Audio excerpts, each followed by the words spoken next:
I walk into a restaurant and order for food. And when the food is served before me, as I go to wash my hands, my conscience tells me to look around. And seeing through the window, I could not find a garden where the food I am going to eat could have actually been harvested. Immediately, my judgment tells me that somewhere in a very remote village, there is a woman or even a man who could have grown the food that I am actually going to eat. And to that person I may never know, I owe them gratitude. To the taxi driver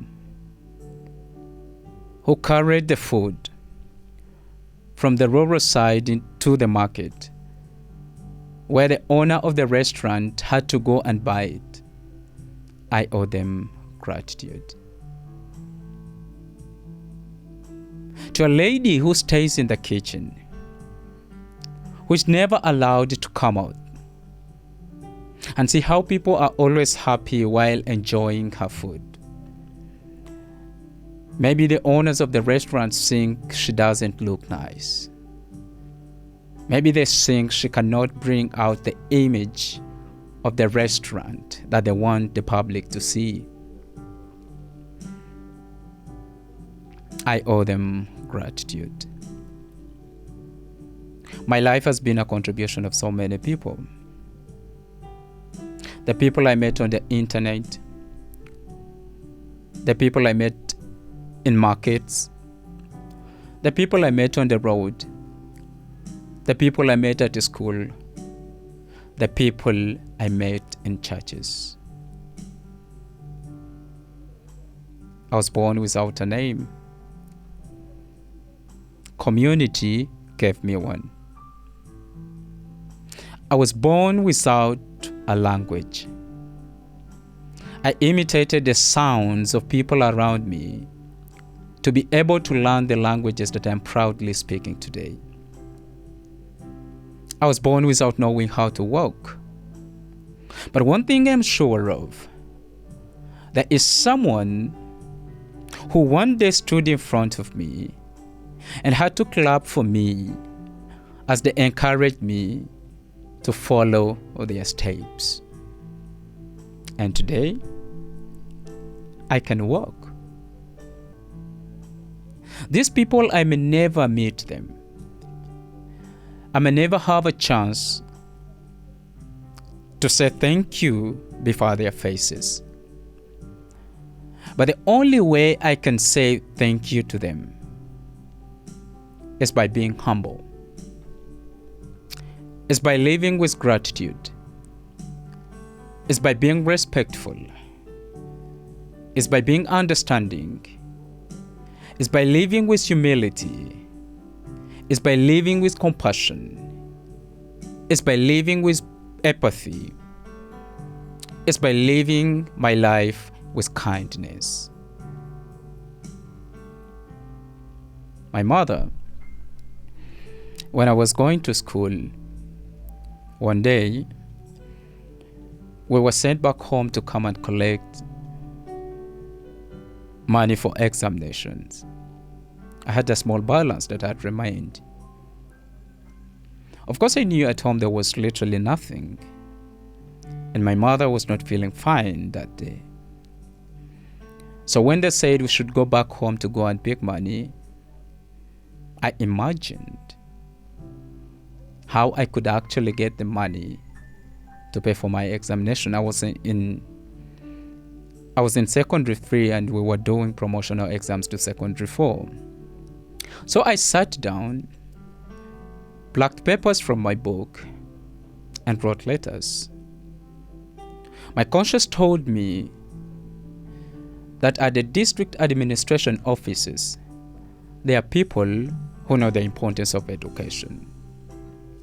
So maybe these people could be able to help and see me get the money to pay for my examinations. As I went to the district, I had to pass home to check on my mother, and I found her lying seemingly weak. I never disturbed her, I just said hello. So I went to the district offices. When I got into the first office, the guy who was there looked at me with complete disgust. But I dropped my letter anyway. So I went to the second office, and the guy who occupied it also looked at me with disinterest. And then there was this third guy in the third office that I entered, who never allowed me to actually who never allowed me to actually tell him my story. On seeing me, he was very curious.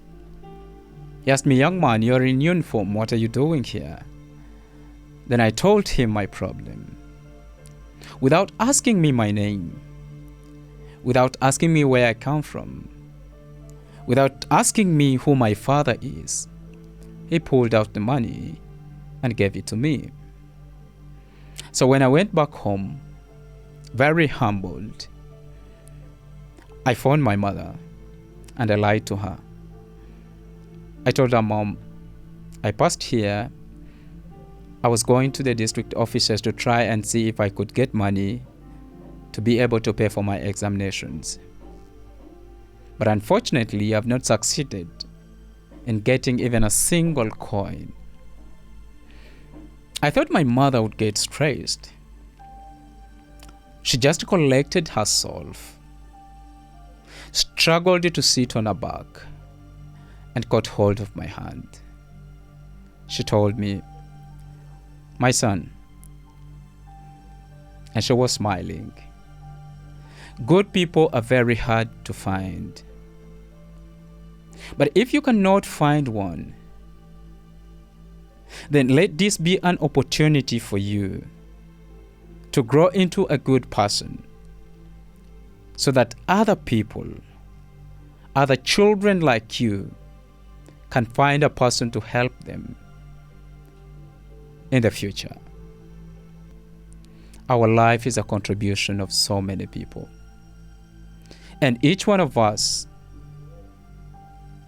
has an equal opportunity, has the equal ability to make a contribution in the making of other people's lives better. Whether your opportunity is in the market, whether your opportunity is at the school, whether your opportunity is in the hospital, regardless of where your opportunity is, your contribution is equally important in the making of this world a better place.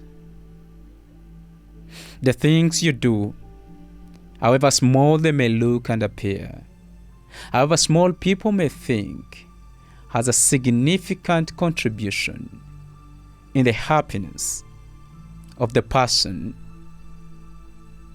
who receives them. And that is your contribution. And that is your purpose in this life, to make a difference in the modest means that you can. But that starts with your conscience. That starts with your ethics. Ethics are the behaviors your conscience judges by. These are the behaviors that informs your actions. These are the behaviors that informs your contribution. These are the behaviors that inform your decision. These are the behaviors that make of your legacy.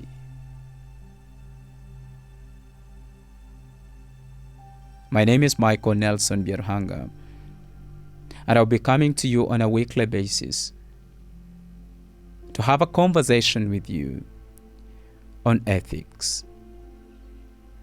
I strongly believe with the right conscience, constructed from our understanding of each other as people of importance in the making of this world, we will change it. Your contribution is the storm that will wash away the challenges the world is facing today.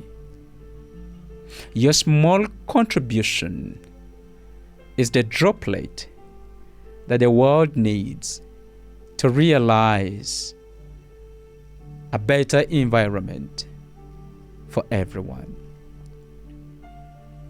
I challenge you to like the conversation. I challenge you to subscribe to the conversation. I challenge you to share the conversation. I challenge you. I challenge you to get involved so that we can create a community of people with the right ethics, the right philosophy, and be able to create a sustainable world for everyone. I thank you so very much.